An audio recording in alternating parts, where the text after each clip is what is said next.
आज हम लोग रिफ्लेक्स आर्क के बारे में जानेंगे। Reflex arc is the functional unit of the nervous system. In its simple form, monosynaptic reflex arc, it consists of receptor which are present on the skin or the muscles, sensory neuron, motor neuron. Sensory neuron is also known as afferent neuron and motor neuron which is also known as efferent neuron. And the effector example the muscle. In complex form, the interneuron are interposed between the sensory and the motor neuron. Involuntary motor response to sensory stimulus is known as reflex action. So, in simple, a reflex arc is like a quick response system of our nervous system. Imagine you touch something which is very hot, like a hot pan, and your hand automatically moves away without even thinking about it. That's because of the reflex arc. Reflex arc में तीन चीज़ें होती है। पहली चीज़ होती है receptors which are present on the skin और द मसल्स। फिर होता है sensory neuron, then the motor neuron. Sensory neuron जो इन्फॉर्मेशन को लेके ब्रेन की तरफ भेजता है, और मोटर न्यूरॉन जो ब्रेन से इंस्ट्रक्शन लेके मसल को कंट्रोल करता है। लेकिन कभी कभी कॉम्प्लेक्स सिचुएशन में बीच में इंटर न्यूरॉन्स प्रेजेंट होते हैं। ये बेसिकली एक ब्रिज की तरह रहते हैं जो सेंसरी और मोटर न्यूरॉन को जोड़ते हैं।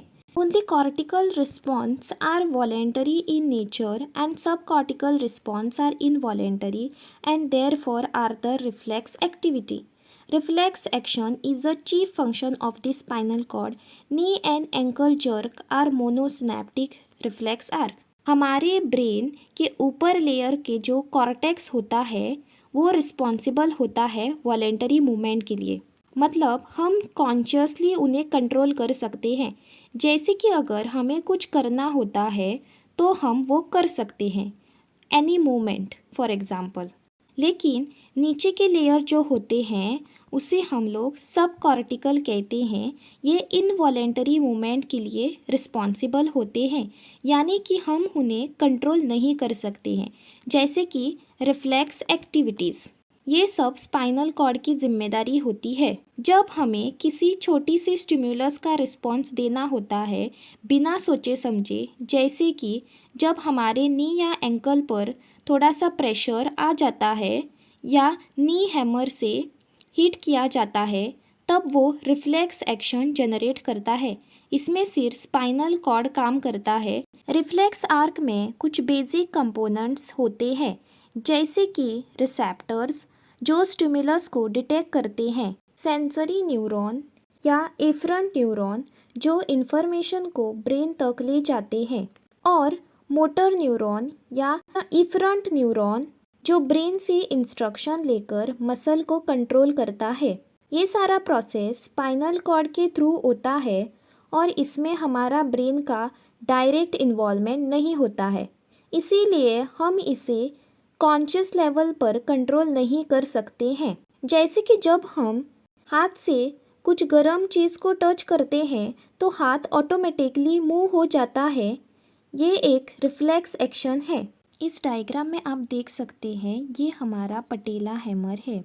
जब पटेला हैमर पटेला टेंडन पर लगता है तो क्वाड्रिसेप्स मसल के अंदर के जो मसल स्पिंडल है, ये देखिए, ये जो हमारे मसल स्पिंडल है, ये मसल स्पिंडल रिसेप्टर को स्ट्रेच करता है।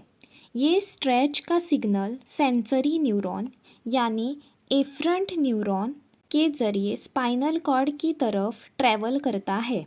ये इस तरह से ट्रैवल करता है एफरंट न्यूरॉन के ज़रिए, विच इज़ ऑल्सो नोन है sensory neuron. Signal spinal cord के डॉर्सल रूट गैंग्लियन की तरफ पहुंचते हैं जो एक सेंसरी इन्फॉर्मेशन को कलेक्ट करता है। ये जो हमारा डॉर्सल रूट गैंग्लियन है ये सेंसरी इन्फॉर्मेशन को कलेक्ट करता है। डॉर्सल हॉर्न में यहाँ से ये डॉर्सल हॉर्न में चला जाएगा। डॉर्सल हॉर्न में ये सेंसरी इन्फॉर्मेशन प्रोसेस होता है।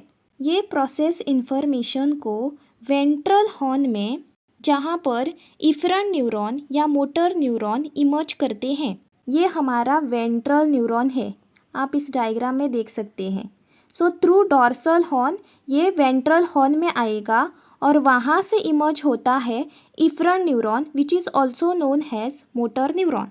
और ये हमारा मोटर न्यूरॉन या इफरंट न्यूरॉन क्वाड्रिसेप्स मसल को स्टिमुलेट करने के लिए सिग्नल भेजता है। इस रिफ्लेक्स एक्शन के कारण वॉलेंटरी नी रिस्पॉन्स या जर्क इनिशिएट होता है। ये हमारा रिफ्लेक्स आर्क है। Reflex arc. So reflex arc क्या होता है? Let's revise it. जब पटेला हैमर के ज़रिए पटेला टेंडर पर हिट किया जाता है तब ये जो हमारे क्वाड्रिसेप्स मसल है इस क्वाड्रिसेप्स मसल पर होते हैं muscle spindle which are the receptor.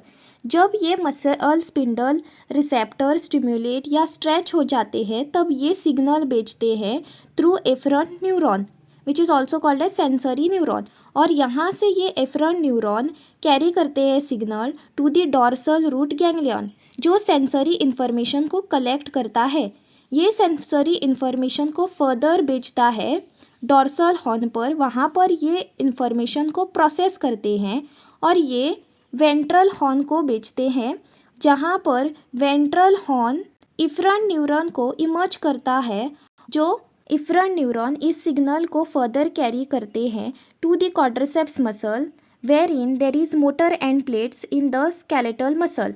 और ये एक्शन को जनरेट करते हैं that is called has knee jerk reflex और knee movement and this is in short is known has reflex arc.